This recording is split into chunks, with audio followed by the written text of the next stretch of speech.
Yes. I'm answering the title. The answer is yes. Should you be worried? Also yes. It's bad, man. According to the NIH, nearly 1 in 5 young people show signs of noise-induced hearing loss. This figure is from 2005. 20 years ago. Before the invention of AirPods. This year, the World Health Organization says that 1 billion young adults are at risk of, quote, permanent, avoidable hearing loss. And according to the CDC, half of young people listen to music too loudly. Now, if you ask me, all of that doesn't sound too good. Yes! That was a perfect joke! I wrote that! That was an original! So why exactly are we doing this to ourselves? How are we supposed to stop? And if you think about it, is it really that bad? Yes! It is so bad. I had to put on a lab coat for this because things are about to get technical. Make sure your sources are in MLA format, kids. We're about to get peer reviewed.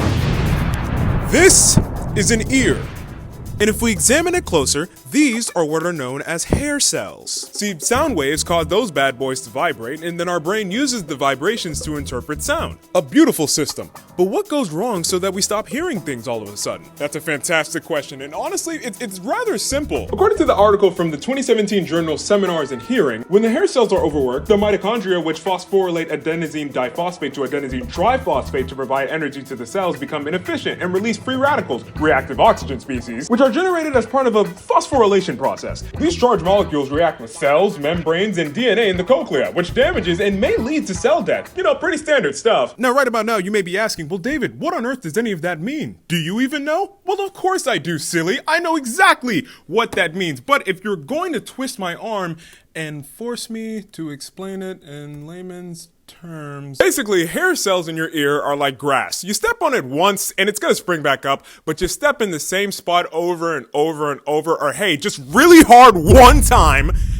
and they're not coming back up. That is your ear hair. Now, when you listen to music or any other type of noise, they get a little frazzled, but eventually they'll restore themselves. But when our hair cells are exposed to too much noise, they become overstimulated, meaning they become fatigued, meaning they stop responding to sounds. Now, oftentimes this will be temporary and hearing can be restored, but if we do not change our listening patterns and keep doing this over and over and over, the hairs will eventually stop recovering and straight up die. And this isn't one of those things in the body where you can just be like, oh, my fault, I'll chill out. Can you go ahead and fix that for me? No, they don't heal. When it happens, that's it. They're done.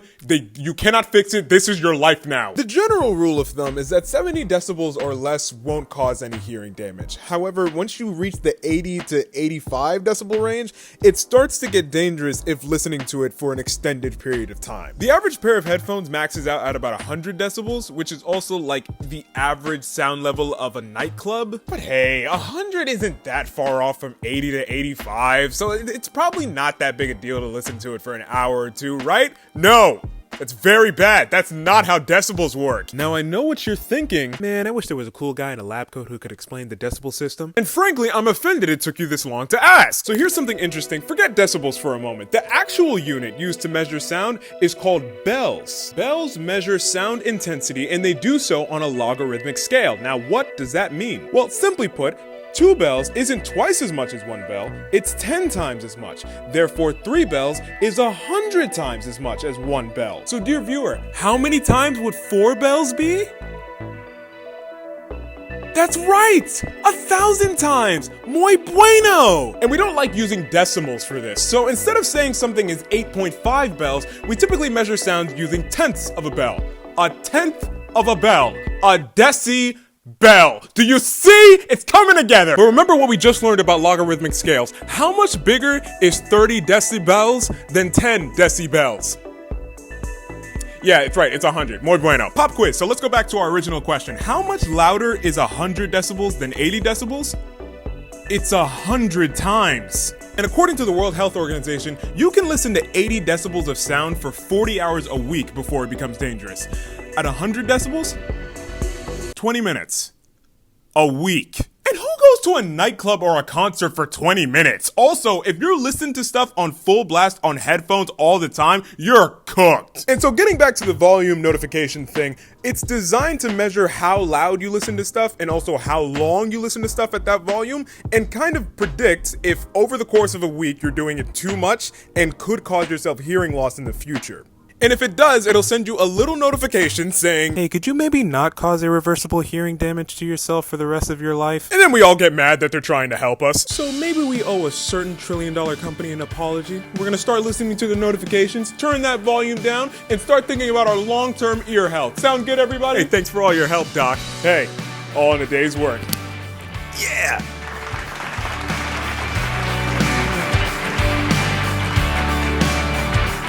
You know that's not how this ends, right? Like, of course not. You're not actually gonna do it. He's never gonna do it. He's never gonna do it. And allow me to be the first to say, I get it.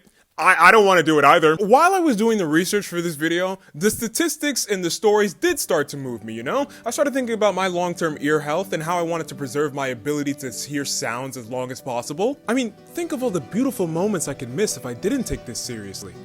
I'd never be able to hear my future daughter's first laugh. I'd never again get to hear the soft bristle of trees blowing in the wind on a breezy fall day. I'd never get the chance to hear my future wife whisper "I love you" to herself. She didn't think I heard it, but I did. I was determined to take my ear health into my own hands, to make sure I could hear all those beautiful sounds for as long as humanly possible. That wasn't until I went to the gym, realized how low 85 decibels actually sounds, said meh, and cranked that sucker as loud as it could go for the next 2 hours straight. Sorry, baby girl. Dad's gotta hit a PR today. Like, I don't think a billion of us are at risk of losing our hearing because we don't know that loud sounds are bad for us. We know that. It's just a lot of us aren't gonna change. But why is that though? I think it comes down to two things.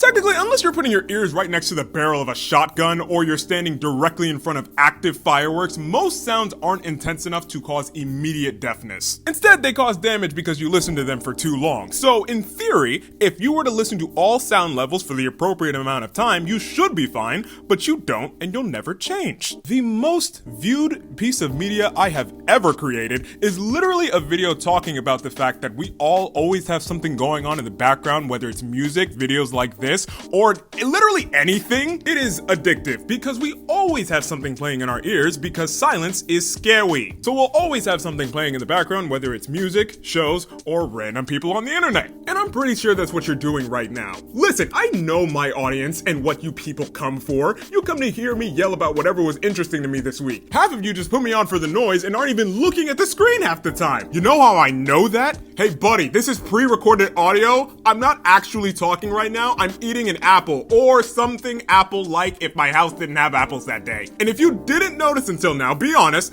like the top comment, I'm really curious about these statistics. Am I trying too hard on these visuals? Because I put a lot of time into it and you people don't seem to care. Should I just switch to a podcast? You people don't care what's happening on screen. You don't care. You just come for my voice. You don't care. We have something playing in our ears at all times. I wake up and put headphones on. I listen to music while I'm in the car. I listen to music while I'm working. I'm listening to music right now. Well, not me. I'm not listening to music right now. I'm talking about the me who wrote this script in the past. Hi guys, it's me, past David. I'm the one who wrote the words that your current David is saying to you right now. I'm writing this script and I'm also listening to music while I do it. And it's really good. I'm really good at writing scripts and I also really like music. And hey, how cool is it that I can get this guy to say whatever I want? Look, I'll do it right now. He just did it. He just did it again. Man, I really have control over him and what he says and what he does, and there's nothing he can do about it. What's that you say? Hostage situation? Now why would you say that? I'm not holding him in my basement. Why would you ask that? But even if I was, what's he gonna do about it? Ask for help? No. All he's allowed to do is say the words that I write for him, and he's happy about it.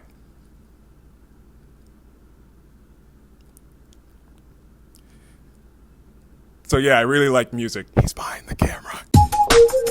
If we're not going to adjust how long we listen to stuff, then the next and pretty much only other solution is to decrease the volume at which we listen to stuff. We could, but we won't. Which, honestly, why? Why is it that we enjoy music when it's louder? Well, there are a number of reasons, and one of them we've already covered. Distraction. Loud music can mask unpleasant feelings by drowning out all of our other senses. Like, it's a lot harder to focus on the fact that you just had a bad day when your brain is too focused on the fact that your ears are about to start bleeding. In connection with that, another reason we like loud sounds is simply because of how intense it is. When our intensity of senses is increased, our intensity of feeling increases to match. And this is certainly the case for a lot of our other senses senses. For example, is plain boiled chicken going to kill you? Or are drab photos on Instagram going to make you cry? No, but let's live a little, people! So yeah, I guess we could listen to music at a modest 70 decibels, but that's not gonna give you the motivation you need to clean your house, do your homework, or go to the gym. Forget ear safety, let's pump it up, people! Yeah! And also, obviously, when music is louder, you can hear it better and appreciate the finer details and the little things. For me, I find myself doing this the most whenever I find a song that I immediately fall in love with and play on repeat constantly. Like, when I first heard one of the greatest songs ever composed in the 21st century, He Won't Hold You by Jacob Collier, listen to it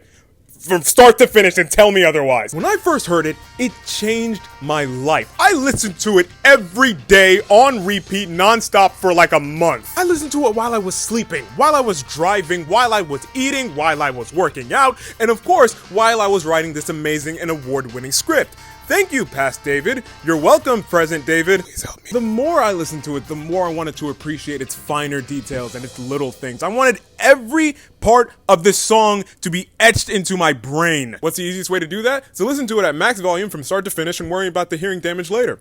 It's a good way of life. It's not, no. Also, not to sound too much like an indie movie, but music really is the soundtrack of our lives. It can make any drab moment interesting, and it can make us feel like we're in our own movie. And I, for sure, do this every time I listen to music, to the point where it's almost concerning, because I'll be like in a grocery store, thinking I'm the only one in the world. I'm not, but I'll definitely act like I am. Like, imagine we're in a public setting, you turn around and you just see me going like, yeah.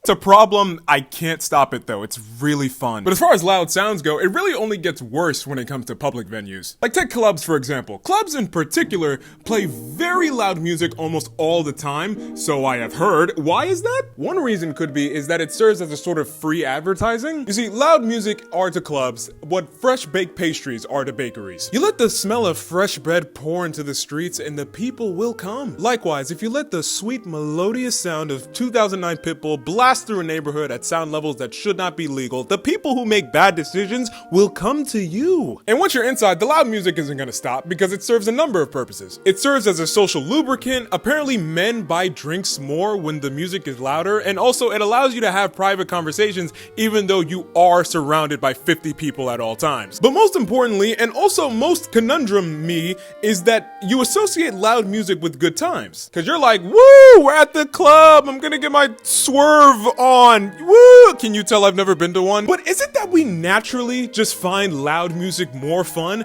Or is it that every place we have fun, the music is just so happens to be turned up loud? Like hypothetically, if you could leave a party without a concerning ringing in your ear, do you really think you would have that much of a worse experience? Look, whatever the reason may be, people associate loud music and sounds with fun. And so if your brain attaches good times to this bad practice, it's going to enable you to continue that bad practice. And therefore it reinforces the behavior and you're more likely to do it again and again and again and again and again and again. And then one day there's gonna be like this really weird ringing in your ear that you think is weird, you think might go away. It's not going to though. And that might be concerning, but at that point it's already. We've been joking around a lot and it's been fun for me, but to be honest, this is kind of a problem because we may not realize it often, but sound plays such an important and influential part in our lives. There was this clip I found from Hans Zimmer where he was talking about a movie he was working on, and he was talking with a bunch of the higher-ups about a scene that wasn't working or the story just wasn't conveying the right emotions. It wasn't right, but they were able to fix it with one thing. They turned the volume up. We put it back to where we were 3 months earlier, turned the music up a little bit, and I literally got a phone call from the head of the studio going, so what happened? You know, why are those shots that were meaningless to me now suddenly have a context, have an emotional resonance? I'm going, well, we got the balance right. I am one of those people that believes that sound is more important in storytelling than visuals are. Because if you were to close your eyes right now, I could still paint a picture for you. And the way I would manipulate my voice and play different characters and do sound effects, that would make it real. You can make a lot work with a beautifully edited audio track, more so than I think you could with any blockbuster put on silent. Sound is really important. So it really sucks that there are so many things around us trying to take that away from us. It's not just the noise that you voluntarily pump into your head, it's the noises that are all around you that you can't stop. Traffic, trains passing, restaurants, bars, neighbors mowing their lawns at 7 a.m. That's me. I am sorry, neighbors. These noises aren't necessarily voluntary, but they are equally as destructive. And just think to yourself, how many times do you hear these things for extended periods of time in your days? And what's funny is that if you do listen to these sounds a lot, you may think, well, I've gotten so used to it, it probably doesn't hurt me anymore. If it doesn't bother you anymore, that's because your ears have already been damaged. And there's nothing you can really do to fix that. You can prevent it from becoming even more damaged like we discussed, but that's pretty much it. This is your life now. But even beyond losing the ability to hear, loud sounds also disrupt other cognitive abilities. There was this interesting study taken in 1974 where they were looking at a public school with the unique problem. You see, Public School 98 was built near a train track, so every few minutes a train would rumble by and teachers would either have to stop teaching or speak above the train just so their students could hear them. Now the study involved doing reading tests on the entire school. The kids on the quiet side of the school, their scores were just fine, but the kids on the noisy part, their reading scores were months behind where they should have been. You want to know how I know this is true? I too find it very difficult to stay focused and to take in new information when there are loud sounds present. For example, and I better not be the only person that does this, do you ever find yourself driving and then you turn the music down so you can see better? Or like you'll be looking for a parking spot, so you turn the volume down so you can find one. Or like you'll almost get into an accident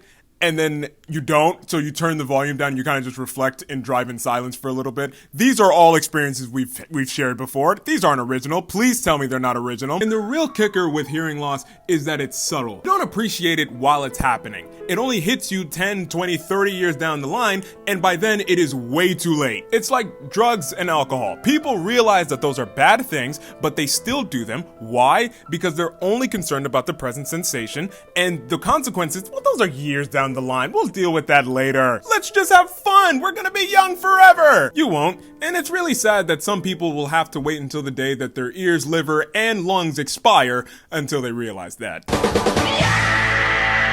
A good solution is to buy active noise-canceling headphones. Why would that help? Could you give us an in-depth scientific explanation about it? And also, could you put the lab coat back on? Well, if you insist. I mean, let's say there's a bunch of noise around you, and let's represent all that noise as one sound wave. The bigger the wave, the bigger the sound, the more hearing loss. So if we want this outside noise to be quieter, we need this wave to be smaller. How do we make it smaller? What's interesting is that if you play an opposing sound wave in the opposite direction, both waves will cancel out. Therefore, the resultant wave will be smaller. The noise will have been canceled. Nice! So that helps with the voluntary sounds, but when it comes to the involuntary sounds of daily life, keep some earplugs on you in case you're in an especially noisy area. And look, I get it. I know that sounds very corny. Do I carry around earplugs everywhere I go just in case? No! I'm not a nerd, but should I be doing that according to every article I read in preparation for this video?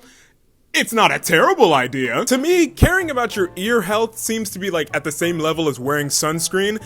It makes you look like a loser, but also you definitely should be doing it because everything in nature is slowly trying to kill you at all times. But fixing like the overarching problem of noise pollution and mass hearing loss, that needs to be like a cultural shift. As we all know, it is entirely possible for a person to understand that something is bad for you, not care, and to continue to do it. Therefore, not only do the people need to be informed, but we also have to make loud noise corny. Like, do you remember all those anti-vaping and anti-nicotine ads they used to play when we were growing up? Vaping can deliver toxic metals like nickel and lead into your lungs.